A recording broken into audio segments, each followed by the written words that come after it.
What is going on, ladies and gentlemen? It is Killer Drone, and welcome back to the Minecraft Farming Guide. In today's episode, I'm going to be showing you guys how to make an XP farm out of a cage spawner. So without further ado, let's go ahead and let's get right into it.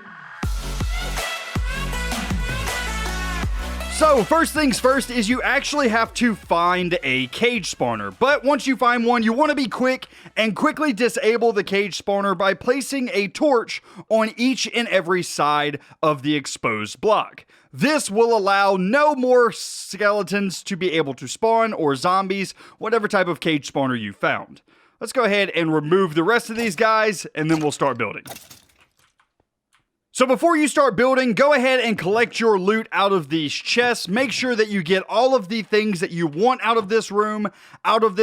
Take the mossy cobblestone, take the chests, take everything that you want, and then we need to prep the area in order to have the mobs spawn correctly. So once you have everything from the room cleared out that you want, it's now time to start expanding this room in each direction in order to get the maximum spawn area out of your spawner. Now, what you're going to want to do is count out 4 blocks from the spawner in each direction. So 1, 2, 3, 4. So this is where we need to dig out to. Same in the other direction, 1, 2, 3, 4. Same in this direction, 1, 2, 3, 4, and same in this direction, 1, 2, 3, 4. Then you're just going to connect up all of those points and make a big square room for you to have your skeletons spawn into.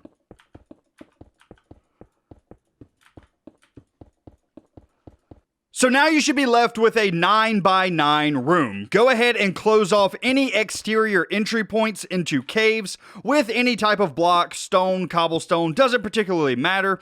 If you're going to make a window into this room so you can see the skeletons spawn for some reason, then you may want to pretty this area up a bit.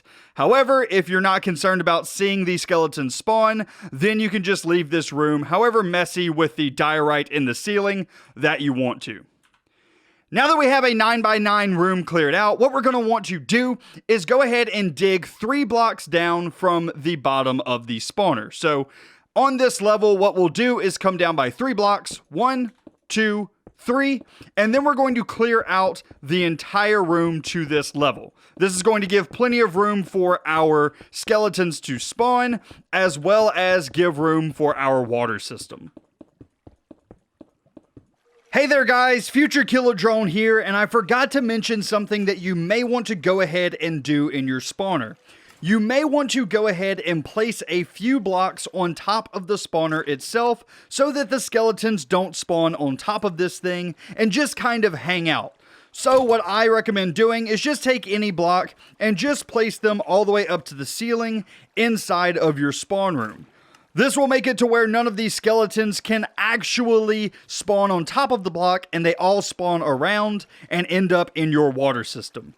Now back to showing you guys how to build the rest of the farm. So now you should have a room that looks like this. It is 9x9x7 tall for all of your skeletons to spawn in.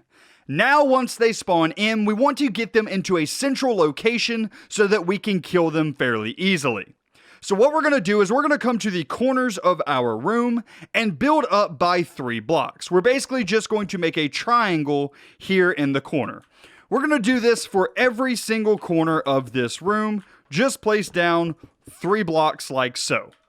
Now eventually we are going to have water in these corner spots that is going to run into the center. But we're not going to worry about that for right now. We're actually going to do this last so that we don't have to work against the water. Go ahead and place your torches back in. That way skeletons aren't bothering you while you're working on this next part. So what we're going to do is directly underneath the spawner is where we're going to set up our kill chamber. So in order to do this, what we're going to do is dig down a few blocks. I'm going to do 4 blocks down here in the center, and this is going to be where our skeletons drop. Eventually, we're going to make this much, much deeper so that the skeletons take more damage, but for right now, we just want an area to test. Then what we're going to do is we're going to remove a block here, here, here, and here. This is going to make a plus shape in the center of your floor, and you're going to add a sign into each and every one of these blocks, just like so. And then you're going to fix one sign right here on the side of one of the signs. Now, the reason for this and the reason for all of the sign placing is the water is going to flow on top of the signs, and then right here, whenever these skeletons get to the middle, they will fall through this area because skeletons, zombies, things like that no longer try to swim up against a current. They will just swim down to the bottom, or I guess float down to the bottom of whatever liquid they're sitting in. So, inside of this water, they'll just casually float to the center and then fall down this really deep drop. Let's go ahead and see that in action. I'm going to remove all of these torches, just like so we get some skeletons spawning in. And then go ahead and place down our water buckets in each and every corner. I'm going to go ahead and remove a couple of torches from the spawner, and you should see that all of the skeletons, when they spawn, will end up in the center hole and will casually drop down. Let me go ahead and grab a potion of night vision so you can see just a bit better. So I'm going to go ahead and grab just an 8-minute night vision potion. And as you can see, there is all of our skeletons kind of finding their way down into this one center hole. Now, they may take a little while if a ton of them spawn in all at once in order to shift their way through into that one deep hole. That is what these other 4 blocks are for, is to kind of help them find their way into the one wide hole. But eventually, all of them will make it in there because they're not going to fight against the water forever. Okay, so now what we're going to focus on is the tube that these skeletons are going to drop down. So what we're going to do is come in the middle where all of our signs are and dig down by 10 blocks. So 1, 2, 3, 4, 5, 6, 7, 8, 9, 10 blocks down.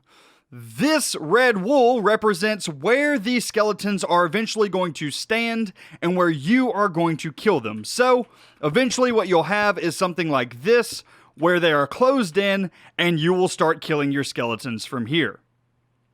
Let's go back up top though, and let's talk about this tube, because there's a couple of ways that you can do this. You can either dig down another 12 blocks so that you are well out of range from this spawner, but all of these skeletons will end up down at half a heart, to where all you have to do is punch them one time for them to die. Now, I don't like this method personally, just because I do not like having to AFK up here near the spawner and then climb way down in order to kill my skeletons. So what I like to do is I like to utilize lava in order to give the skeletons some damage on the way down. Let's go ahead and do a bit of redstone in order to get this lava damage in place. So what we're going to do is 2 blocks down in my tunnel here. So 1 block, 2 blocks. I'm going to go ahead and make a hole into this area. So 2 blocks down, once again, we are going to place an observer facing this way with a string on the face of that observer. Whenever a string is updated because a player or a skeleton passes through it, it gives out a double pulse to this observer. That double pulse can be used to send out lava and then retract the lava back. So now what I'm going to do is I'm going to take a bit of redstone dust out of the back of that observer and then loop it around down to this block. So 1 block gap between the observer and our very first dispenser. Now, off the side of where this dispenser is, you'll see that our redstone line continues this way. What we're going to do is skip 1 more block and place another dispenser facing the inside just like this. Now we're going to place 2 redstone dusts like so, and now we have 2 dispensers primed and ready to spit out lava. I recommend putting down some spruce signs just to hold up the lava in case any errors happen and the lava starts spilling all over the place. But now what you can do is go ahead and close this entire tube back up with stone to where you don't have any issues, and then load up your dispensers with your lava. Now, be very careful if you are in creative mode or if you're in survival and you think that you're going to come down this tube with the skeletons. The second that you touch this string, this thing is going to produce lava all the way down. And that is not what you want to get caught in. Now your entire system is pretty much ready to go. What we're going to do is we're going to remove our torches from the corner and add in our water blocks back so that all of our skeletons can easily find their way to the middle block. Now we can go ahead and remove all of the torches from the side and find a way out. Dig your way out, tunnel your way out, something, but you definitely don't want to follow the skeletons down. Now, since I'm in creative mode, I'm good. I can go ahead and just follow the skeletons down to their death spot. Now, once you get down here, you'll notice that all of the skeletons are just kind of burning to death down here. And that's good. You want these guys to burn to death until they are completely extinguished. Can you get out of my way, buddy? There we go. Now, once these guys are completely extinguished, any sword should one-hit kill them. And if you have Sweeping Edge, then you'll be able to kill the entire area all at once. Now, one last thing that you're going to want to do is extend your landing platform down here to 3 blocks wide. If for whatever reason you are only using a 1 block wide area at the bottom, you'll only be able to keep about 24 skeletons in here at a time before entity cramming starts killing them all for you. That is not what you want. So go ahead, extend your area out just by 2 block or by 1 block on either side so that now you can hold a little bit over 60 skeletons in this area. And then you can just stand right up here against it and wait for your skeletons to come and pay you a visit. I'm going to go AFK here for a few minutes and let's see what this spawner can do. So I have now been AFK for exactly 2 minutes and this thing is already getting very, very full. So I'm going to go ahead and swipe at these guys with a Sweeping Edge diamond sword. And let's go ahead and see.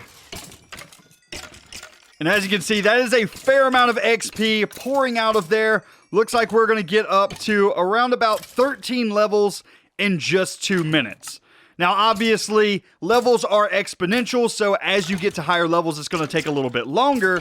But overall, this is a very quick farm for XP. Not the fastest, but on the bright side, you do get some arrows and some bones out of this farm, as well as some bows. So now the last thing that I would recommend doing would be removing this wool that is at the bottom here with some hoppers and some chests underneath. So I'm going to go ahead and do that and get ourselves a nice little area here for us to collect up all the items. So there we go, ladies and gentlemen. Now have some hoppers installed with some chests for plenty of storage. Now all I need to do is AFK, kill off these guys every now and then, and I have myself a wealthy supply of both bone meal, arrows, and bows that I can use for future dispensers. This is a great farm that I can AFK at right here. Don't have to move up to the top and back down. Now all I need to do is pretty this thing up a bit and I would be good to go. But hey, ladies and gentlemen, I think that is going to be where I end off today's episode of the Minecraft Farming Guide. If you did enjoy, be sure to leave a like on the video, as well as if you're new around here, be sure to subscribe. But anyway, guys, that's going to be it for me today. I hope you enjoyed, and I will see you in the next one. You guys have a great day. Oh, man, I love this thing. I think that it's... Oh, with Sweeping Edge, this thing is absolutely amazing.